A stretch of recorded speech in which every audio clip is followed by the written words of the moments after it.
Let me tell you something about humans. No. Seriously, sit down and let me tell you something that will save your life one day if you ever happen to encounter one of these absolute lunatics in a drinking establishment. Because 3 cycles ago I learned a lesson that cost me my favorite table, 2 perfectly good stools, and nearly my sanity. My name is Rix, and I run the Rusty Comet. It is, or rather was, the finest bar on Terminus Hub Station. Notice I said was, past tense. And yes, we will get to why in a moment.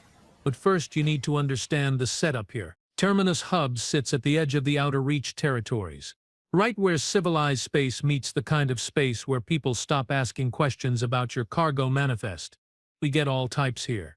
Glendari smugglers with their 4 arms and bad attitudes, Vortex traders who smell like sulfur and rotting vegetation, Morphid information brokers who shift shapes like I change bar towels, even the occasional Zenther Fury diplomats slumming it before heading back to their pristine core worlds. Point is, I have seen things. I have handled things. I once broke up a fight between a Gorvan berserker and 3 Hectarian mercenaries using nothing but a stun baton and my winning personality. The Gorvan, for those not in the know, stands at roughly 8 feet tall and can bench press a small transport vehicle. So yes, I know how to run a bar in rough territory. Then this human walks in. Now, I had heard of humans. Everyone had heard of humans by that point. They had made quite the entrance onto the galactic stage about 20 cycles back, and the rumors had been flying ever since. Some said they were deathworlders from a planet so hostile that their own weather systems tried to kill them regularly. Others claimed they were genetic experiments gone wrong, engineered for aggression and stubbornness. A few paranoid types even whispered they were a warrior species kept in check by their own primitive technology, until they finally cracked faster than light travel and came spilling out into the galaxy like a dam breaking. But rumors are just rumors, right? I mean, how dangerous could one species really be? We had survived first contact with the Krell, and they literally breathed ammonia and thought honor duels to the death were appropriate ways to settle parking disputes. Surely humans could not be worse than that. Oh, how beautifully, catastrophically wrong I was. He did not look like much at first glance. Maybe 6 feet tall, which put him at average height for the bar. Brown hair, kind of messy, like he had just woken up or stopped caring about grooming standards somewhere around the 3rd solar system. He wore a simple gray jacket over a black shirt, standard-issue cargo pants, and boots that had seen better days. His face had that worn look that traders and haulers get when they have been jumping between systems for too long without proper sleep. The thing that should have tipped me off, the thing I kick myself for missing, was his eyes. They had this look, not threatening exactly, more like calm, too calm, the kind of calm you see in predators who know they are at the top of the food chain and have nothing to prove. He walked up to my bar at around 3rd shift, which was our busy time. The place was packed. Gorth and his Klendari crew were celebrating some successful run in the corner booth. Kelva, a Vorthlax merchant I had known for years, was nursing her 3rd glass of fermented kelp juice at the bar. A group of Hectarian miners were playing cards near the back, and Thrum, my regular pain in the posterior, was already 3 drinks deep and getting philosophical about the nature of space-time to anyone who would listen. The human sat down on a stool 2 spots away from Kelva. She shifted slightly, her sensory tendrils twitching. I noticed. Everyone noticed. Because here is the thing about Vorkalax. They can predators. It is a survival instinct from their homeworld, where everything with teeth wanted to eat them, and Kelva, tough as she was, just moved away from this human like he was radioactive. That should have been warning sign number 2. What can I get you? I asked, sliding over with my best professional smile. The one that says I have seen everything and nothing surprises me anymore. The human looked at me, and his mouth quirked up in this small smile, friendly. Approachable even. Water, please, he said. I blinked all 3 of my eyes in sequence, which is the Verlian equivalent of a double take. Water, I repeated, just to make sure my translator was working correctly. Yep, just water. Cold if you have got it, room temperature is fine if not. Now let me explain something about bar culture in the outer reach. You do not order water, you just do not. Water is free, sure, everyone needs it, but you do not sit at a bar during busy hours and order water. You order the cheapest rotgut liquor available. You order something with actual value, or you get out. Ordering water at a bar is like walking into a weapons shop and asking for a pamphlet on conflict resolution. Technically allowed, but missing the entire point. Listen, friend, I said, leaning on the bar with both primary arms. You sure you want just water? We have got Honduran whiskey, Plaxian ale, Zenthari wine, even some Terran imports if you are feeling nostalgic. Just water is fine, he said, still smiling. I am not drinking tonight. Not drinking, I said flatly. Not drinking. You came to a bar to not drink. That is correct. I stared at him. He stared back, completely unbothered by my confusion. Behind me I heard Thrum snort with laughter. Did the human just order water? Thrum called out, his voice already slurred from the Bortaxian rum he loved so much. What is next? Is he going to order a salad too? Maybe some cucumber sandwiches with the crusts cut off? A few laughs rippled through the bar. The human did not react, just kept looking at me with those calm, patient eyes. One water coming up, I muttered, reaching for a glass. This was fine. Weird, sure, but fine. I would serve him his water. He would sit there for 10 minutes feeling awkward, and then he would leave. Problem solved. I filled the glass from the purification tap. The good water, not the recycled station stuff. Even weird customers deserve decent service. I set it down in front of him with perhaps more force than necessary. There you go, one water. Enjoy. Thanks, he said, picking it up and taking a sip. He nodded appreciatively. Good water. Very clean. Minimal mineral content, but not completely stripped. Nice balance. Who critiques water?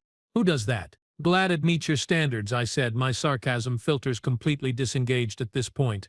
He set the glass down and looked around the bar, taking everything in.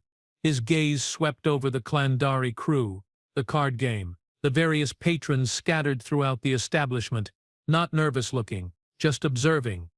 Like he was cataloging everything he saw. Busy night, he commented. Third shift usually is, I replied, wiping down the bar even though it was already clean. Anything to avoid this deeply uncomfortable conversation. The human ordered water, Thrum announced to the entire bar, because apparently he had decided to make this his mission for the evening.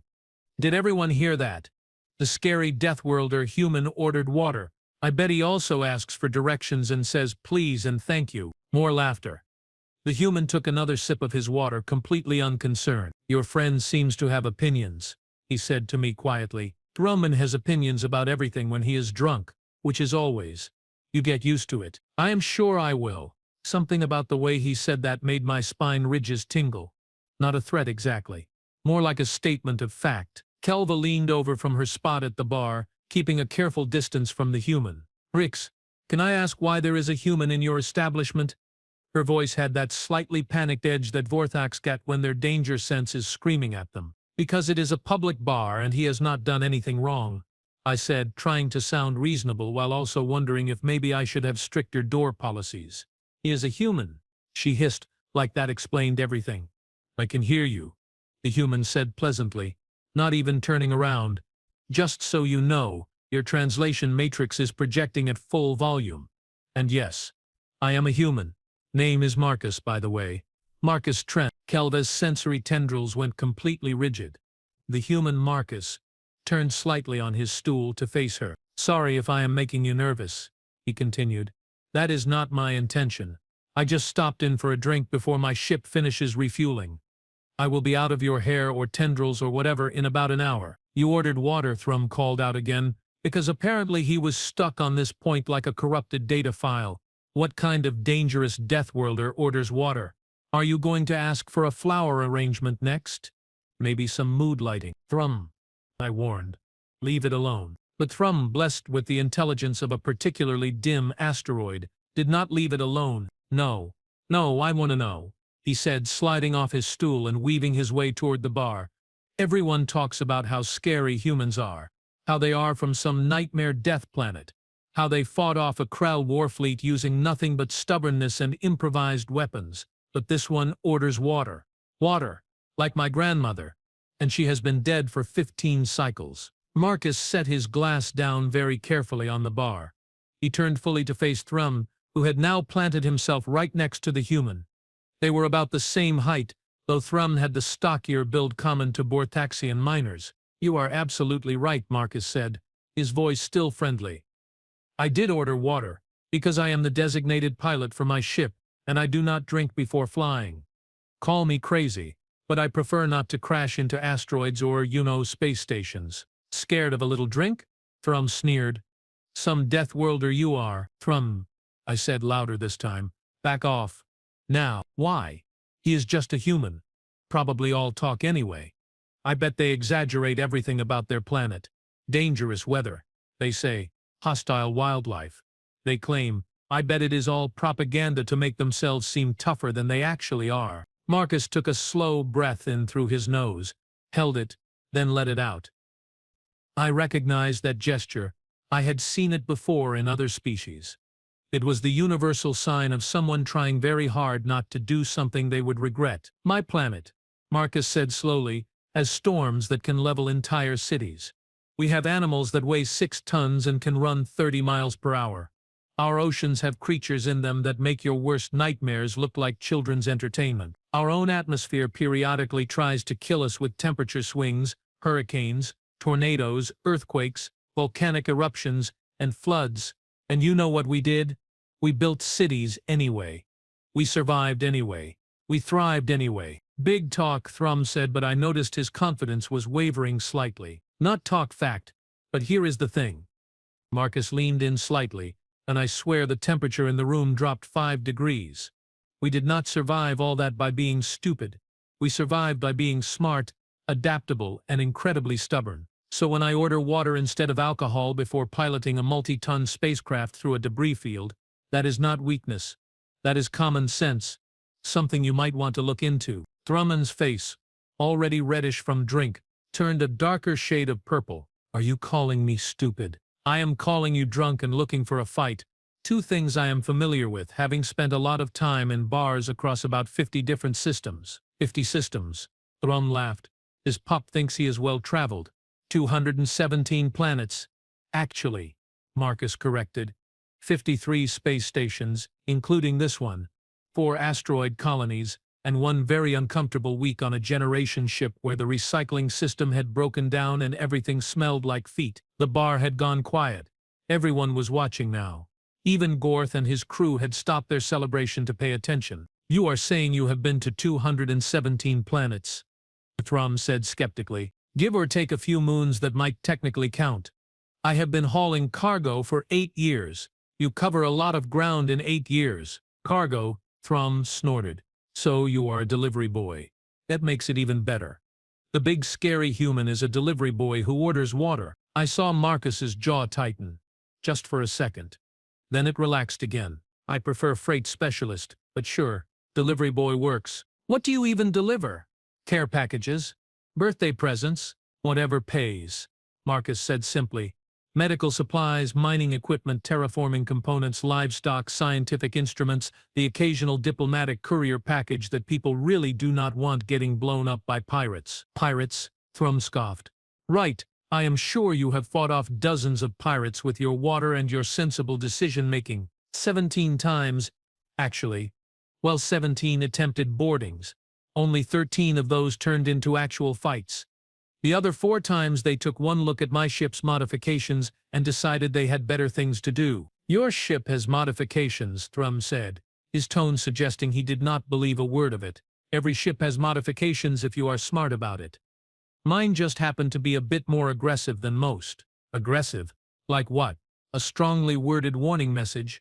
Marcus smiled, and something about that smile made my spine ridges stand completely upright. I welded a mining laser to the cargo bay doors and rigged it to a manual firing system.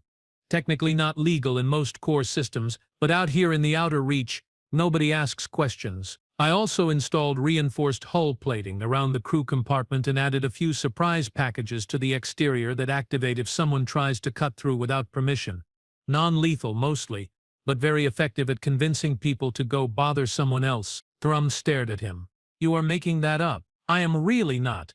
I can show you the maintenance logs if you want, or better yet, I can take you out to the docking bay and give you a tour. Might be educational. I do not need education from a human drinking water. Thrum snarled. And there it was. The point where things were going to go wrong. I could feel it in the air, that electric tension that happens right before someone throws a punch or pulls a weapon. Thrum, I said, my voice carrying the weight of someone who had broken up 100 bar fights. Walk away. Go back to your table. Finish your drink. Do not do whatever you are thinking about doing. Why? Are you scared of him too? Is everyone in this bar scared of one human sitting alone drinking water? Marcus sighed, and it was the sigh of someone who had been through this exact scenario too many times before. Look, friend, he said. I do not want trouble. I really do not. I just want to finish my water, wait for my ship to fuel up and get back on the trading routes. Can we do that? Can we just let me sit here in peace? No, Thrum said flatly. No, I do not think we can, because you know what I think. I think humans are overrated. I think you have all gotten very lucky, and everyone is too scared to call your bluff. Marcus set his water glass down on the bar very carefully, with the kind of precise control that suggested he was measuring the exact amount of force needed.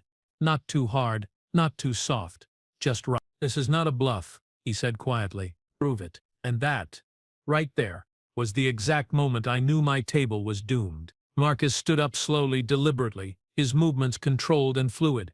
He was not big, not really, not compared to Gorth or Thrum or half a dozen other species in the bar, but something about the way he moved made him seem bigger, more present, like he was taking up more space than his physical form actually occupied. You want me to prove it, Marcus said. Not a question. Yeah, I want you to prove it. Show us all what makes humans so special. Marcus looked at me. I looked back. I could see him asking the silent question. Was this going to happen no matter what? I gave him the smallest shrug. Because yes, it was. Thrummond had that look in his eyes, the look of someone who had decided violence was the only acceptable outcome and would keep pushing till he got it. Marcus nodded. Just once, then he picked up the table. Not my table at the bar, that would have been manageable. No, he walked over to the heavy reinforced table that Gorth and his crew had been sitting at, the one made from compressed durasteel alloy because regular furniture kept breaking during the rowdier nights. The one that weighed, and I am not exaggerating here, at least 300 pounds. He picked it up with both hands, lifted it over his head like it weighed nothing at all, and then brought it down onto the floor with a sound like a meteor impact. The table split clean in half. The entire bar went silent. Not quiet. Silent. The kind of silence that happens when everyone's brain has just blue screen trying to process what they just witnessed. Marcus looked at the two halves of my best table now lying in pieces on the floor. Then he looked at Thrum, who had gone from purple to a sort of grayish color that suggested his circulatory system was having second thoughts about its current situation. That, Marcus said calmly, is what happens when you make me prove something. I did not want to. You insisted. So there you go, proof. Humans are in fact strong enough to break your furniture when properly motivated. He walked back to the bar, sat down on his stool, and picked up his water glass like nothing had happened. Sorry about the table, Vish, he said to me. I will pay for it, and probably extra for the inconvenience. Call it 500 credits. I just stared at him, then at the destroyed table, then back at him. 500 credits, I repeated numbly. If that is not enough, name your price. I know good tables are hard to come by out here. Gorth stood up from where he had been sitting, his forearms flexing in what I recognized as a Klendari threat display. That was our table, he growled, his voice like rocks grinding together. Marcus turned to look at him, water glass still in hand, was being the key word. Marcus said. Past tense. Also, you were not using it anymore. You all stood up when I walked over. You destroyed property, Gorth continued, taking a step forward. I destroyed my property, Marcus corrected, since I just bought it from Vex for 500 credits, which makes it mine to do with as I please. Basic commerce. Gorth's translator chip was clearly struggling with this logic, because he just stood there making a grinding noise that might have been confusion. Look, Marcus said, addressing the entire bar now. I get it. You have all heard stories about humans. Some of them are probably exaggerated. Some of them are probably not exaggerated enough. But here is the thing you need to understand. We are not looking for fights. We do not go around breaking things just to prove we can. We just want to do our jobs, make our living, and go about our business in peace. He took another sip of water. However, he continued, and this is important, so listen carefully. However, if you push us, if you insist on testing us, if you absolutely will not let us just sit quietly and drink our water in peace, well then you get exactly what you asked for, and usually that ends with something broken. Tonight it was a table. Could have been worse. Could have been a lot worse. Drummond had backed up about 5 feet during this speech, which I considered very wise of him. "So here is my proposal," Marcus said. "I finish my water. I pay Rix for the table, plus, let us say another 200 credits for everyone's trouble. Then I leave. You all go back to your evening, and we never speak of this again. Sound good?" Nobody moved. Nobody spoke. It was like the entire bar was holding its breath. "I said sound good?" Marcus repeated, his voice a little harder this time. A few heads nodded. Thrum, to his credit or perhaps his survival instinct, nodded very vigorously. "Excellent," Marcus said, finishing his water in one long drink. He set the empty glass down and pulled out a credit chip. "Rix, if you could process 700 credits, 5 for the table, 2 for the trouble." I took the chip with numb fingers and ran it through the reader.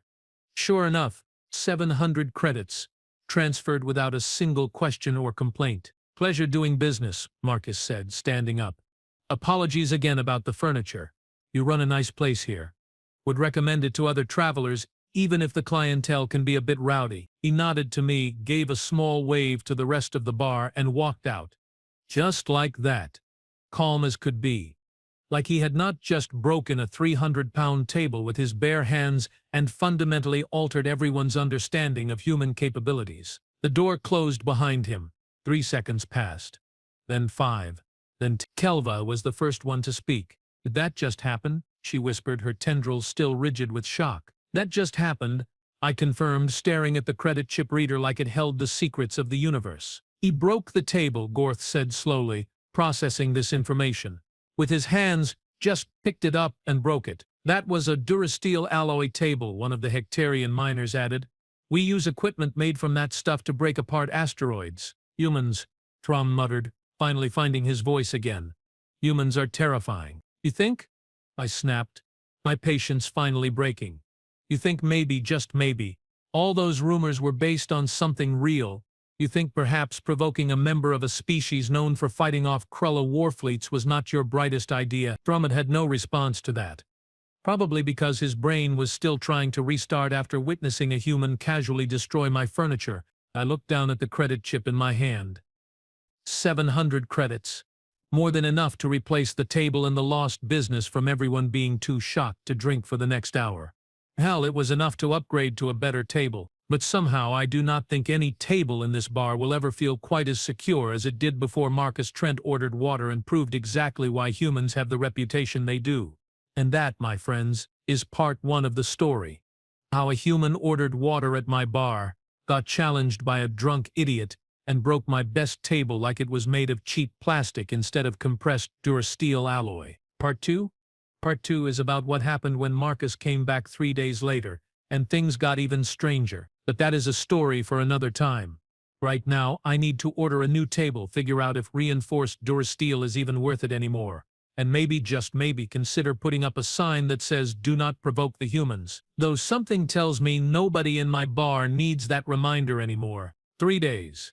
I had 3 glorious days of peace after Marcus Trent walked out of my bar. 3 days where nobody challenged anyone to prove their species' superiority. 3 days where my patrons drank their drinks, played their games, and kept their opinions about Deathworlders to themselves. 3 days where I started to think that maybe, just maybe, things could go back to normal. Then he walked back in. Same jacket, same messy hair, same boots that had seen way too many docking bays. But this time, he was not alone. Behind him walked 2 more humans.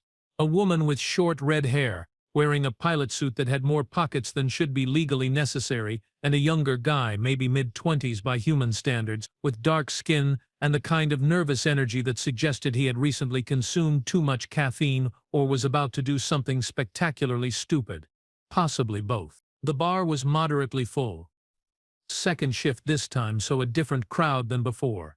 A group of morphid traders in the corner. Some Zunthari officials pretending they were not slumming it. A few independent haulers like myself who just wanted a drink after a long cycle, and Kelva, because Kelva was always there, still recovering from her previous encounter with humanity. Marcus walked up to the bar. The other 2 humans followed. Kelva made a sound like a deflating balloon and immediately relocated to the far end of the establishment. "Evening, Bricks," Marcus said, settling onto the same stool he had occupied 3 days ago. "How have you been?" "Better before you walked in," I replied honestly, because at this point why pretend otherwise? He laughed. Actually laughed. Like I had said something funny instead of expressing genuine concern for the continued structural integrity of my business. "Fair enough. Look, I want to apologize again for the table thing that got out of hand. You broke a 300-pound table with your bare hands because someone questioned your water order. Out of hand is an understatement. In my defense, he really would not let it go. Also, in your defense, you paid for it and tipped generously. The new table arrived yesterday. It is even heavier than the last one." "Good to hear. I will try not to break this one." "Please do." The red-haired woman slid onto the stool next to Marcus, grinning at me like we were old friends instead of complete strangers. "So this is the famous Rusty Comet," she said, looking around with obvious appreciation. "Marcus told us all about it. Nice place. Good atmosphere. Smells like actual alcohol instead of recycled air and desperation." "Thank you, I think," I said carefully, trying to figure out if I was being complimented or insulted. "That is Riley," Marcus explained, gesturing to the woman. "My co-pilot and the reason my ship has not been impounded on at least 7 different stations for various registration irregularities." "Registration irregularities," Riley repeated. "Is that what we are calling it now?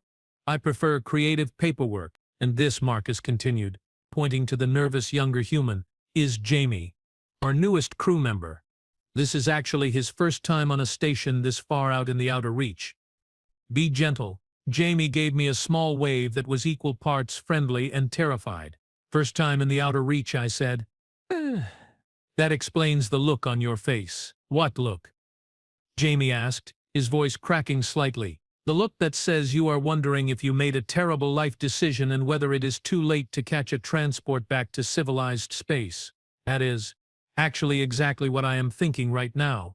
"Stick with it," I advised. "The outer reach grows on you like a fungus. Technically unpleasant, but eventually you stop noticing." Riley burst out laughing at that. Marcus just smiled and shook his head. "So," I said, pulling out 3 glasses, "what can I get you folks?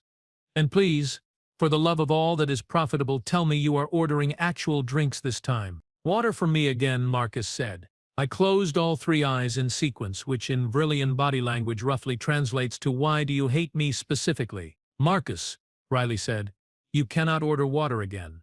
You broke this poor guy's table last time.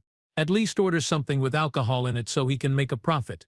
"I am flying tonight," Marcus said simply. "I am flying tonight," Riley countered. "You are on maintenance duty when we get back to the ship. Still prefer to stay sharp. You are the worst designated pilot ever. Jamie, back me up here." Jamie looked between them like a small animal caught between 2 larger predators. "I think, maybe, I should stay out of this," he offered weakly. "Smart kid," I muttered. "Fine," Marcus sighed. "1 Terran beer if you have got it. Something light." "Finally," Riley said. "A normal drink order. I will have whiskey. Whatever you have got that will not dissolve my stomach lining." "Jamie, do you have anything sweet? Like really sweet?" Riley and Marcus both turned to look at him. "Really sweet," I repeated. "It is my first time in a real space bar," Jamie said defensively. "I want something that tastes good, not something that tastes like engine coolant and regret." I like him, I decided. He has realistic expectations. "I can make you a fusion fruit mixer. It is bright blue, tastes like candy, and has enough sugar to put a Clendari into a coma. Will also get you drunk faster than you can say poor life choices." "Perfect," Jamie said, visibly relaxing. I mixed their drinks, served them up, and tried very hard not to think about what might happen when 3 humans got alcohol in them instead of just water.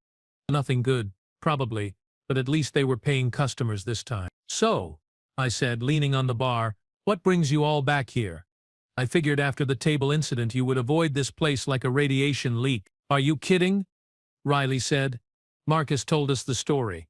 I had to see the famous table-breaking bar for myself. Plus, we have got a layover while some replacement parts come in for the ship. Figured we would check out the local entertainment." "Entertainment," I said slowly. "This is a bar. People drink. Sometimes they play cards. Occasionally they get in fights. That is the entertainment." "Sounds perfect." I did not like the way she said that. Too cheerful, too enthusiastic.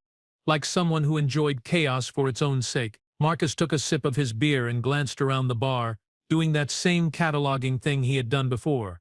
His eyes lingered on a table in the corner where 3 Hectarian miners were playing what looked like a serious game of quantum poker. High-stakes game over there, he observed. Usually is, I confirmed. Those 3 play every week. Big money changes hands. I take a small percentage for hosting. Everyone stays happy. Anyone can join. If you have got the credits and the nerve, why?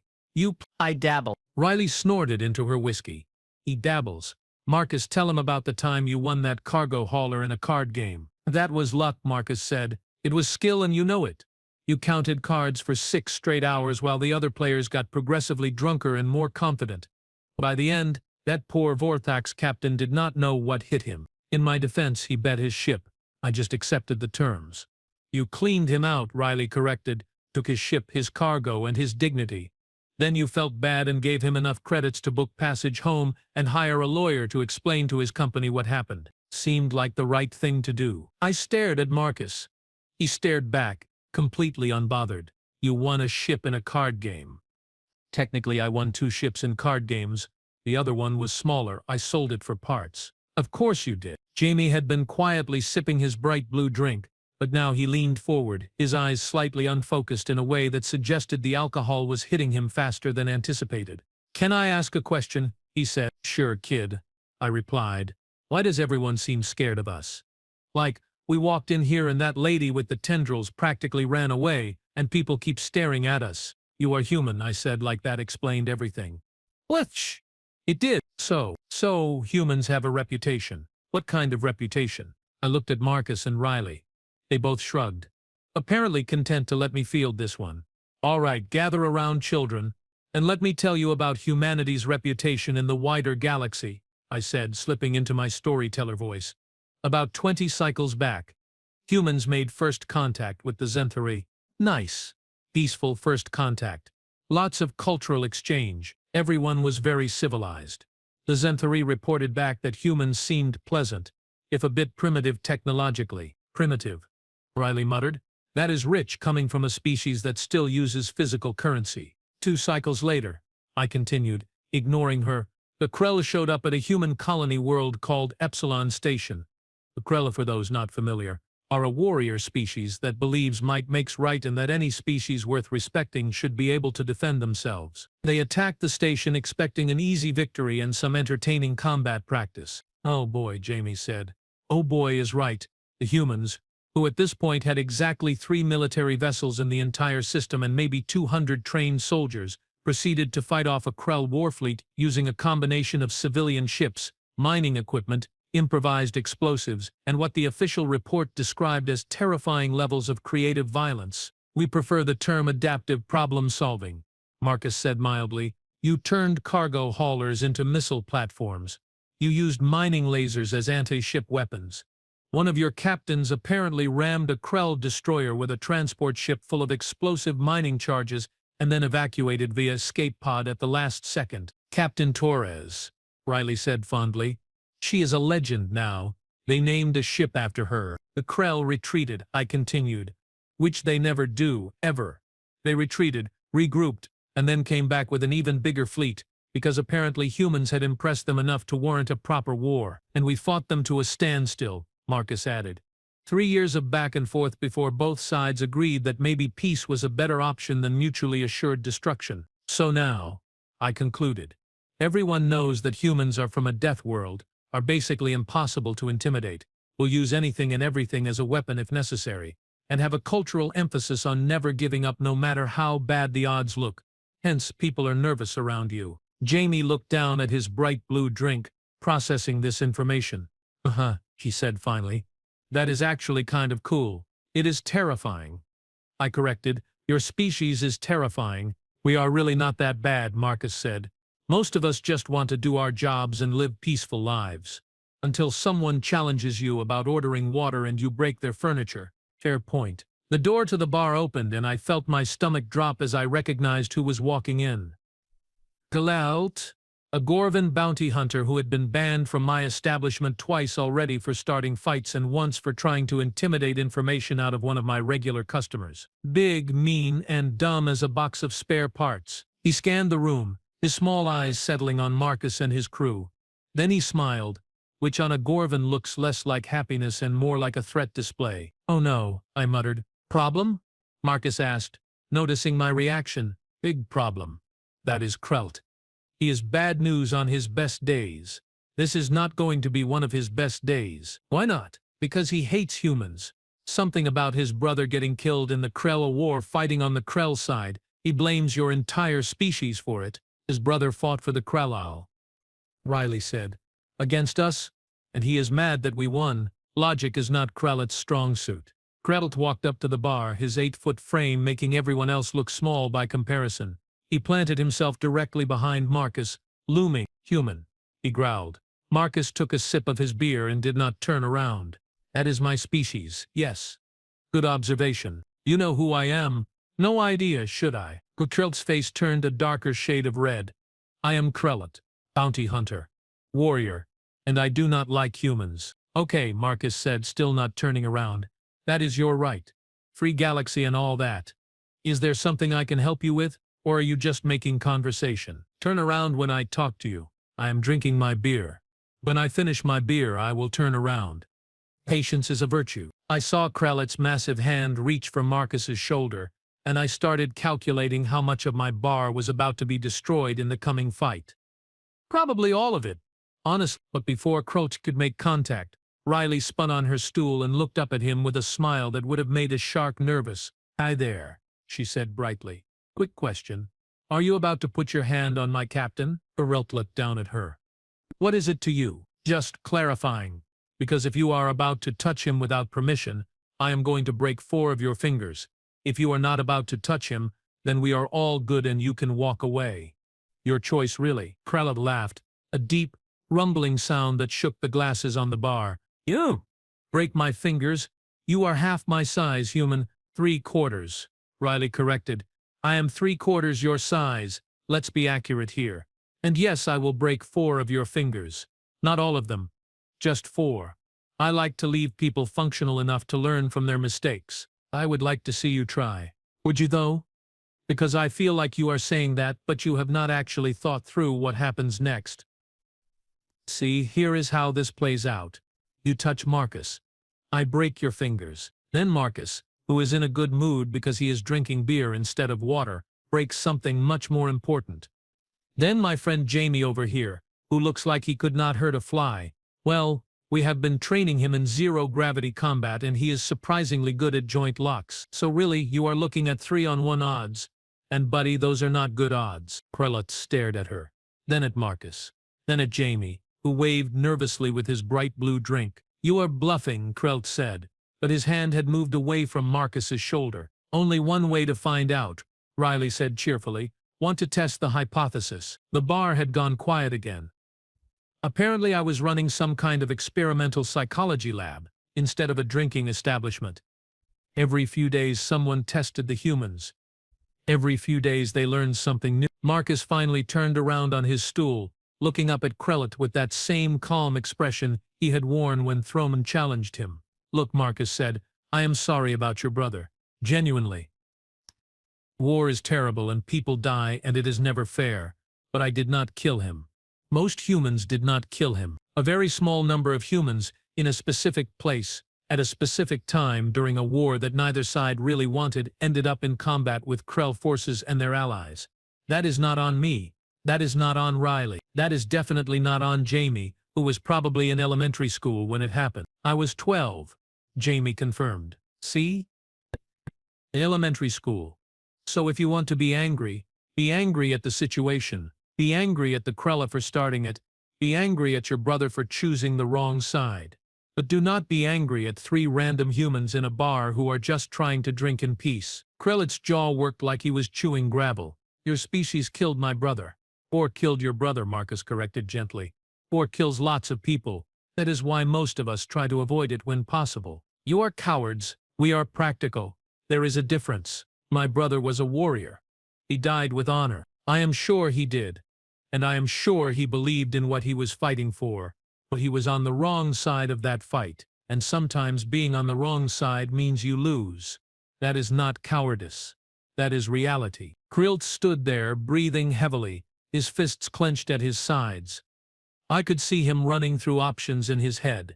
Fight and risk 3 trained humans ganging up on him. Walk away and look weak. Stay and argue and get nowhere because Marcus had already deflated his entire argument. Finally, he made a choice. I am watching you humans, he growled. All of you. One mistake, one wrong move, and I will be there. Noted, Marcus said. Enjoy your evening. Krelt turned and stomped out of the bar, leaving a wake of tension behind him. Riley picked up her whiskey and drained it in one go. Well, she said, that was fun. Can we do it again tomorrow? Please no, I said. Please, for the love of profit margins and structural stability. No. Marcus finished his beer and set the empty glass on the bar. How much for the drinks? 40 credits. He handed over a credit chip. Keep the change, and sorry about Krellet. We seem to attract trouble. You think? I said, processing the payment. Marcus, honest question. Do you go looking for these situations, or do they just find you? Little bit of both, he admitted. We do not start fights, but we do not back down from them either. And sometimes, that is enough to make people think twice. Your entire species is insane, possibly, but we are consistently insane, which counts for something. Jamie had finished his bright blue drink and was looking significantly more relaxed than when they had arrived. That was really good, he announced, to no one in particular. I think I want another one. You really do not, Riley said. Trust me, 1 fusion fruit mixer is your limit. 2 would put you on the floor, but it tastes so good. Lots of things that taste good will kill you. That is like lesson 3 of space travel. What is lesson 1? Do not touch anything glowing. What is lesson 2? Do not eat anything that smells sweet unless you know exactly what it is. These are good lessons, Jamie said seriously. I am learning so much. Marcus stood up, and Riley and Jamie followed suit. We should get going, Marcus said. Early morning tomorrow.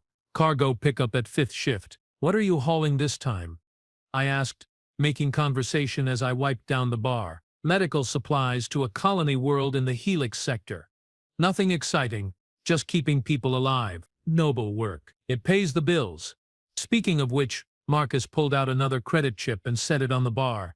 This is for the quantum poker game. I looked at the chip, then at him. You are not playing. Not tonight, but I will be back next week, and I want a seat at that table. Consider this my entry fee. That is 500 credits. I know, should be enough to buy in. Marcus, those miners play for blood. They are serious gamblers. You could lose everything. He smiled. I could, but I probably will not. And with that cryptic statement, the 3 humans walked out of my bar for the 2nd time in a week. I stood there holding the credit chip, thinking about everything that had just happened. A Gorvan bounty hunter backing down from a fight. A human offering sympathy to someone who hated him. 3 members of a supposedly terrifying warrior species, just wanting to drink, socialize, and maybe play some cards. Kelva crept back over to the bar, her tendrils finally starting to relax. Are they gone? She asked. They are gone. Thank the void. I thought for sure Kreelt was going to start something. He almost did. Then he realized it was a bad idea. Smart of him. Those humans are dangerous. I thought about that. Dangerous. Yes. But also reasonable. Also fair. Also willing to walk away from fights when given the option. You know what, Kelva? I said. I think we have been looking at this all wrong. How so? We keep thinking humans are dangerous because they can fight, but I think they are dangerous because they can choose not to. They have all this strength, all this capability, and they just sit there drinking beer and being polite until you push them past a certain point. That is scarier than any warrior species I have ever met, because you never know where that point is until you cross it. Kelva thought about that for a moment. So what you are saying is, we should just let them drink their water, pay their tabs, and leave them alone. Exactly. Seems simple enough. You would think. But someone always tests them. Someone always pushes. And then my furniture suffers. The rest of the evening passed without incident.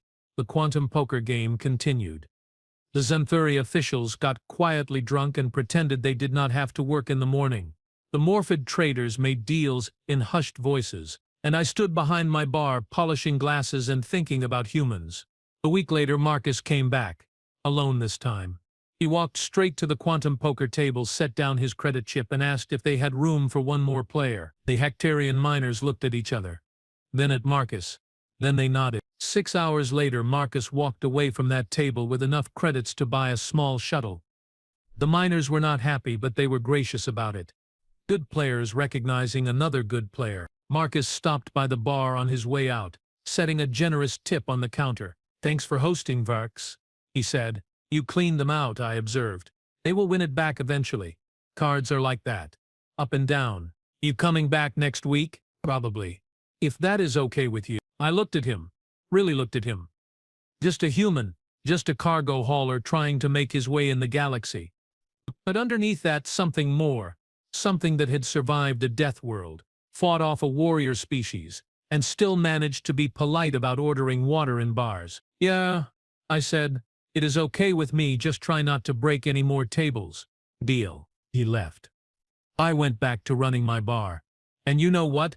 Having a human as a regular was not so bad. Sure, he attracted trouble like a magnet attracts metal shavings. Sure, his presence made half my customers nervous. Sure, every week or two someone would challenge him to prove something and end up regretting it. But he was a good tipper. He paid his tabs on time. He never started fights, only finished them. And most importantly, he made it very clear to everyone else in the outer reach that the rusty comet was under his protection.